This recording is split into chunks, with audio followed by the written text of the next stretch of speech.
Extrait du livre Alerte sous les tropiques de Cheikh Anta Diop, partie Flottement de la personnalité de l'Africain. La personnalité de l'Africain ne se rattache plus à un passé historique et culturel reconnu par une conscience nationale. Les puissances colonisatrices ont compris dès le début que la culture nationale est le rempart de sécurité le plus solide que puisse se construire un peuple au cours de son histoire et que tant qu'on ne l'a pas atrophié ou désintégré, on ne peut pas être sûr des réactions du peuple dominé, de l'achèvement de son assimilation et de son asservissement total. Aussi, le colonialisme a-t-il introduit l'aliénation dans toutes ses formes, depuis l'école jusqu'au chantier. Le nègre ignore que ses ancêtres qui se sont adaptés aux conditions matérielles de la vallée du Nil sont les plus anciens guides de l'humanité, dans la voie de la civilisation, que ce sont eux qui ont créé les arts, la religion, en particulier le monothéisme, la littérature, les premiers systèmes philosophiques, l'écriture, les sciences exactes, physique, mathématiques, mécanique, astronomie, calendrier, la médecine, l'architecture, l'agriculture, à une époque où le reste de la terre, Asie, Europe, Grèce, Rome, était plongé dans la barbarie. Ignorant les faits historiques qu'on prend soin de lui cacher ou de déformer avant de les lui enseigner, il en est arrivé à épouser le point de vue que l'enseignement colonialiste a constamment cherché à lui inculquer pour s'assurer sa docilité, à savoir qu'il n'a pas d'histoire ou de culture comparable à celle de l'Europe, qu'il est fait pour obéir et non pour organiser ou assumer des responsabilités. Il en résulte un manque de confiance en soi et en ses propres responsabilités, ce qui est fatal à une œuvre aussi positive qu'une lutte de libération nationale.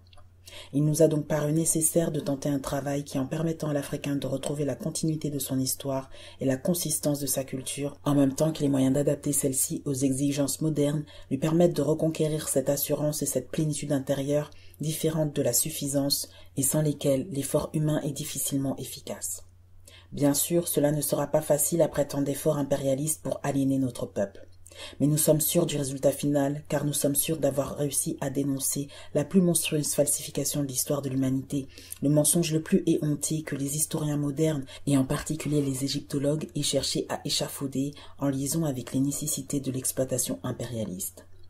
Il est donc impossible de donner ici, même sous forme de résumé succinct, l'essentiel de ce travail. Je me bornerai seulement à signaler aux lecteurs pour les inciter à chercher, tant il est exact que la vraie conviction ne peut provenir que d'un effort personnel, que l'idée d'une Égypte nègre ayant civilisé toute la terre a été unanimement admise depuis l'Antiquité.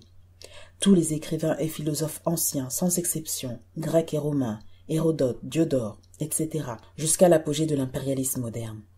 La bourgeoisie capitaliste, ayant réussi à exploiter tous les peuples du monde, était devenue très puissante et par conséquent avait de nombreux valets à sa solde. C'est ainsi qu'entre autres les égyptologues qui lui ont préparé le terrain moral en essayant de détruire à tout jamais et dans tous les esprits le souvenir de l'Égypte nègre, civilisatrice du monde. La tâche fut difficile car il est impossible de prouver le contraire de la vérité. On passa désormais sous silence le témoignage gênant des anciens qui furent contemporains des Égyptiens, qui les ont vus en Égypte même lors de leur voyage et qui ont écrit unanimement sans équivoque possible que les Égyptiens étaient des nègres et que l'Égypte était la terre classique où tous les peuples de la Méditerranée ont puisé les lumières de la civilisation. On ne pouvait que passer sous silence des témoignages aussi formels et aussi contraires aux exigences économiques du moment. Cela ne fut pas suffisant. En dépit de l'ensemble des documents historiques qui témoignent unanimement dans un sens indésirable pour les historiens de l'impérialisme, on postula toute une histoire des origines de la civilisation égyptienne avec des fictions de chamites orientaux, de libyens, de libyco-berbères, créto-libyens, autant de notions volontairement nébuleuses sous la forme des spécialistes et dont le mystère sera dévoilé par le travail dont il est question plus haut. Pour aller plus loin, je vous conseille de lire le livre Alerte sous les tropiques de Cheikh Anta Diop. N'hésitez pas à vous abonner à la chaîne YouTube, à activer la cloche pour recevoir les notifications lors des publications des prochaines vidéos. Et je vous dis à bientôt.